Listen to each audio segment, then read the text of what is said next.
حضرت سیدنا مولا علی رضی اللہ تعالیٰ عنہ نے،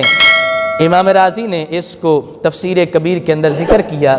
کہ آپ نے ایک نصرانی جو اس وقت کا نام نہاد عیسائی بنا ہوا تھا،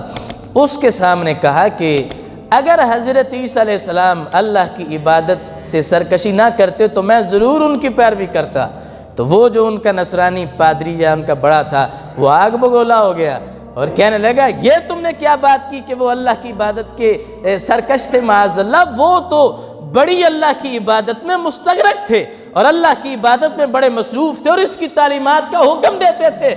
مولا علی کہتے تھے جہاں لانا چاہتا تھا تم آگے ہو۔ اگر حضرت عیسیٰ علیہ السلام اللہ کی عبادت کرتے تھے تو بتاؤ جو رب ہو وہ غیر کی عبادت کیسے کر سکتا ہے؟ لہٰذا تم نے کہا کہ عیسیٰ علیہ السلام اللہ کی عبادت کر رہے ہیں، تو لہٰذا اس اعتبار سے تو عیسیٰ کا ماننے والا تو میں ہوا۔ عیسیٰ علیہ السلام عبادت کرنے والے وہ رب ذوالجلال کے تھے کہ اسی رب کی عبادت میں کرتا ہوں، لہٰذا تمہیں عیسیٰ کا فیضان میسر نہیں آئے گا، ان کا فیضان بھی میرے حصے میں آیا ہے۔